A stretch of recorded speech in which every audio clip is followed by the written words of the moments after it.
Hello everyone.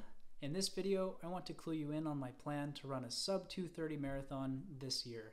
But first, if you're new here, I just want to tell you a couple things about myself. First is that I'm relatively new to marathon running. I've just run a couple of marathons, and you should watch this video for more of an intro on me and just a quick breakdown of those marathons. Then second, my best marathon time ever was set last year. It was 2 hours and 37 minutes, so that's my mark to beat. This year, I'm giving myself two opportunities to break 2:30. First will be in 3 weeks and 1 day for the Teton Dam Marathon, and then later this year I will run the Top of Utah Marathon in September, trying to break 2:30. So first I want to give you a quick rundown on how my running has been going so far this year, and for this I'll be using my training log and my Strava profile. So I started in early January with this getting back into the groove run, followed by lots of easy running just to try to rebuild my aerobic base. It had been about 2 months since I ran the Moab Trail Marathon, so there was a bit of work to do to rebuild back to that weekly mileage. So during those first couple of weeks of training, I had a little bit of foot pain, and I think that's because I increased mileage too quickly. I went from, as you can see, 0 to 16 to 40, and so that was conventionally too much.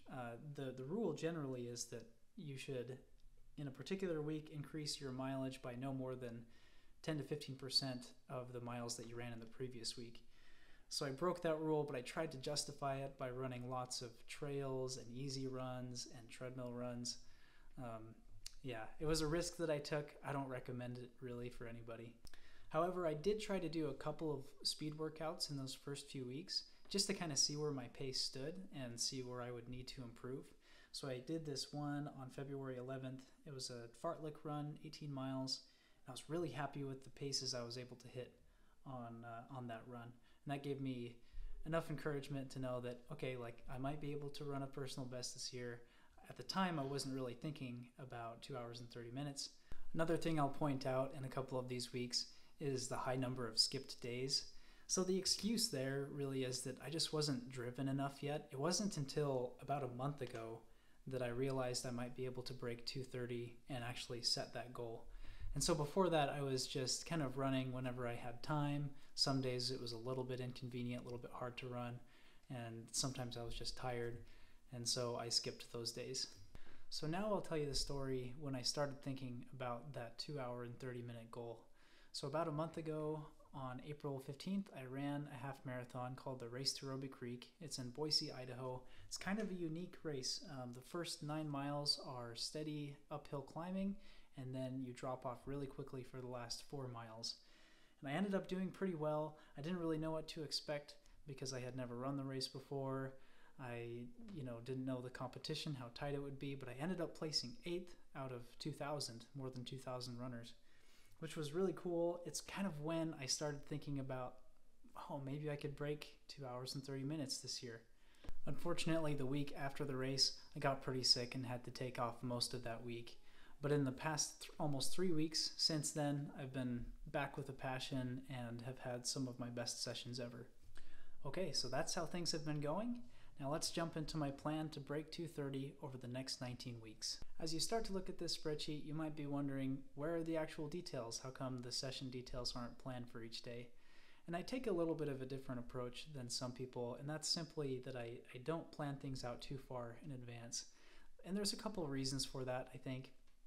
I understand that marathon training is a science and that there are specific workouts and specific training methods that will help you get the time and goals that you want. I also recognize too that from a practical standpoint in day-to-day life, sometimes there isn't enough energy, enough time, enough motivation to run, and so I like to take things one day at a time. I do agree that marathon training is a science, and that's actually why there are a couple of recommended workouts down below. Those are some key workouts that if I hit those consistently, then I am fairly confident that I can hit 2 hours and 30 minutes. And I do take a couple of other things very seriously in my training. One, you'll look at my weekly mileage, how I have a planned weekly mileage for each week. I found that this number was kind of the best. Between 60 and 75 was the best for me in my life. If I had unlimited time, I would want that number to be a little bit higher, maybe 90 or 100. But I found the sweet spot is 60 to 75, and that I'm able to still have balance in life, meet all the other obligations, and not feel like running is a burden. Another thing I take quite seriously is my weekly schedule. So I go in the office on Tuesdays and Thursdays, and so I tend to save those days for easy runs. My hard runs tend to be the days that I work from home or the weekends. And that just allows me to make sure I have enough time, that I'm not pressured to finish a workout early, or doesn't give me an excuse to finish a workout prematurely. The last thing I take very seriously is the 2-week taper that I have before each race. So you'll notice that before Teton Dam and before Top of Utah, I decrease the mileage quite a bit. I do workouts that are a little bit lower intensity, and that's very, very important. Not a lot of fitness can be gained in those final 2 weeks, and so it's really important that you just prepare for your body to be fresh and ready to go for race day. One other little quick thing I'll mention is that Sundays historically have been my rest day, so I wouldn't run at all on that day. And that still might be the case going forward, but I might start working in a couple of recovery runs, especially with how hard Saturday sessions tend to be. I think that doing a quick recovery run on Sundays will kind of help me balance my overall weekly training load. So stay tuned for that. Might be some other changes coming up too.